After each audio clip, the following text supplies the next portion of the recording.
But you're the one who walked away, Steph. The cruiser veered into the oncoming lane and pulled up beside them. The uniformed officer turned his face to Jack. Met his eyes. Or so Jack imagined. Black glasses. No expression. Jack forced his eyes back to the road. The two cars were side by side, locked in formation at 60 miles an hour. "What are you doing, Jack? Pull over!" He would if he could. Jack strained to see an opportunity. The forest, a thick tangle of maple, oak, and birch draped with kudzu, encroached like an advancing wall. "I can't. There's no shoulder. I can't just—" He slowed. There had to be a turnout somewhere. 40 miles per hour. 30. The cruiser matched his speed. Jack saw a break in the foliage, a sliver of a shoulder, just enough room. He began to veer off. The cruiser surged and left them behind, lights blazing in silence. 15 seconds later, it was a dot on the road between the towering trees, and then it was gone. "What was that about?" Jack asked, checking his mirrors, rubbernecking, and easing back onto the highway. He wiped a sweaty palm on his jeans. "You were speeding." She fixed her gaze on the highway, fumbled with a map, avoided his eyes. "He didn't pull us over. Why was he so close? You see how close he was?" "That's Alabama, Jack. You don't do things their way, they let you know." "Yeah, but you don't ram someone in the tail for speeding." She slapped her lap, a release of frustration.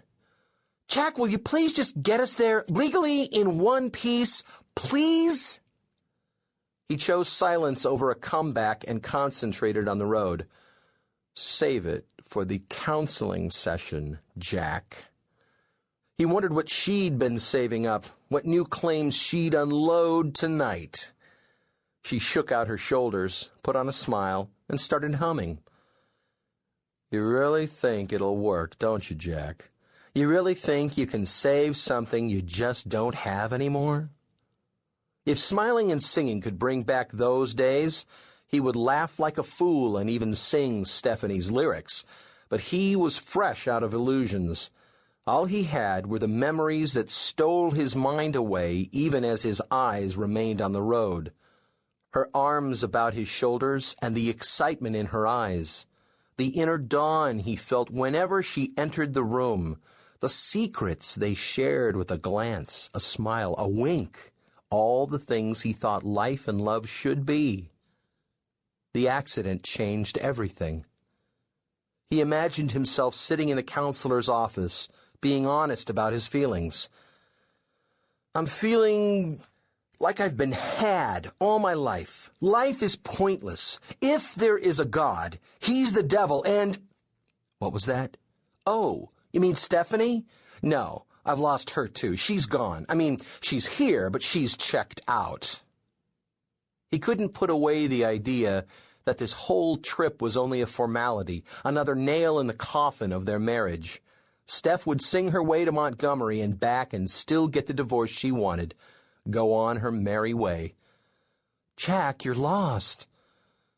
"I sure am." "Jack." With a start, he returned his attention to driving. The Mustang purred along at 65, gobbling up the highway. The forest was breaking up now, giving way to crude homesteads and stump-filled pasture land. She was scanning the map, studying all those little red and black lines. Did she say he was lost? Right, she was holding the map, but he was lost. He caught the sarcasm before it escaped. Hurtful words came so easily these days. "What do you mean? Didn't you see that highway marker? It said 5. He glanced at the mirror, then twisted to see the back of the receding sign. 5? She studied the map, tracing a route with her finger. "We're supposed to be on Highway 82. He leaned and tried to read the map. The car swerved. He shot his eyes forward again, corrected the wheel. "We're going to be late," she said. "Not necessarily. You see Highway 5 on there? Where does it lead?" She dragged her finger over the map and stopped.